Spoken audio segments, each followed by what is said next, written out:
anxiety in a day-to-day basis from our government, a little less anxiety day-to-day from our world, and hopefully we're in a better space. I'm hoping we are in a better space. Oh, hope is what we got right now. That's what we have. We made it through 2020, and that's an achievement in itself. So I can't believe how many people texted me at midnight or 9 Pacific last night. I was in bed at 8:55, and my phone exploded. Oh, I stayed up for, well, obviously for the East Coast New Year, but I stayed up till midnight here.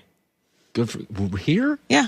Wow. But you're only on nap during the day, so that kind of helps me stay up. But I still got a good solid 5.5 hours. I'm good. All right. Blazing 5, all of our odds are presented by Fox Bet. I've never had a losing season, Blazing 5. I'm 1 game under 500. We got to win 3 games this week minimum, hopefully 4. Here we go. That's a hot one. Let's blaze it up. Fire it up. It's Colin's Blazin' 5.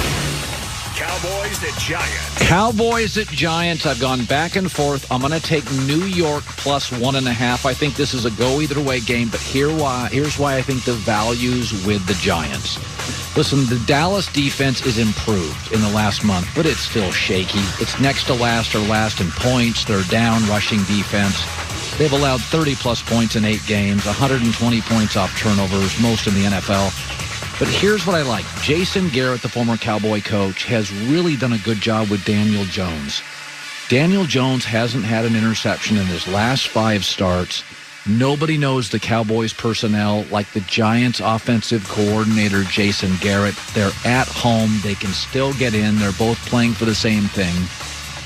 I think the value is on the Giants side. I'm going to take them to win 24 to no, that's wrong. That is wrong. The Giants, I'm going to have winning 24-23. Giants winning. Take the Giants and the points. Saints at Panthers. I'm going to take Carolina plus 6.5. This is an easy one. It's an in-division game. Carolina's got no quit. Young coach, young roster. They are fighting to the end. They want to cap this season off. And the Saints defense has been a little creaky in the last 3 games, giving up 171 yards rushing per game. The Panthers are 4-1 in their last 5 against the spread.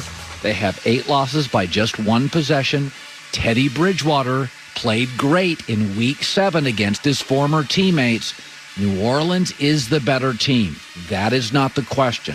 6.5 is a lot of points for a rivalry game for a smart young coach, a veteran quarterback, and a young team getting better. Panthers cover, but the Saints win 30-27. Titans at Texans. I don't call for blowouts much. I'm going to take the Titans minus 7.5 to blow out the Texans. I think the Texans have quit, and there's some numbers here that lead me to believe that. Their defense allowed 370 passing yards to Brandon Allen last week. They're on a 4-game losing streak. They're 5-10 against the spread, worst lately. And their defense doesn't take the ball away, meaning Ryan Tannehill's going to be comfortable. Do you know there's 1 of 3 teams averaging 30 points a game this season? The Packers, the Chiefs, the Titans are the other team. People forget about that because they've been so inconsistent. We don't love Ryan Tannehill like Aaron and Mahomes. This is a powerful offense. Again, a team that I think has just quit.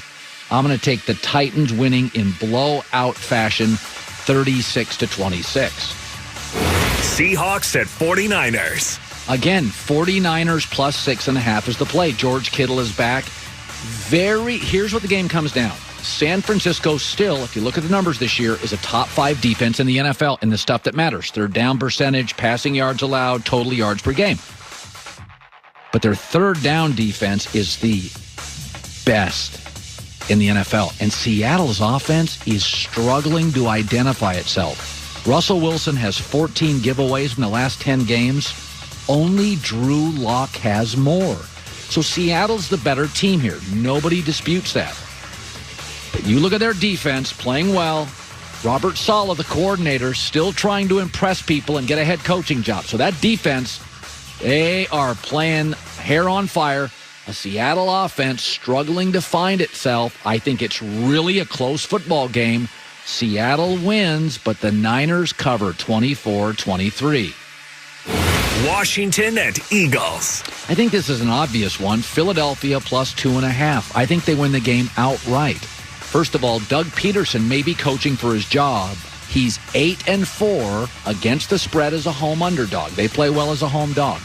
Also, Washington's awful when Alex Smith doesn't play, and he's only doing individual drills this week. When Alex Smith plays, Washington's 10-5. When he doesn't, they're 6-26. And we talk about the Washington defense. We forget Philadelphia is one of only 5 teams in the NFL with over 45 sacks. Fletcher, Cox is great. Their secondary's a little banged up, but I don't think Washington can take advantage of it. I think Philadelphia, Jalen Hurts is averaging 440 yards of offense. Carson Wentz was averaging 120 yards less. They are simply more dynamic. I think he gets better every week. I think Philadelphia wins this game, 27-20. And for more on my Blazing 5 picks, check out the Fox Bet social platforms. Again, I have the Giants beating the Cowboys in that first one, 24-23. So we have 2 great college football games after our show.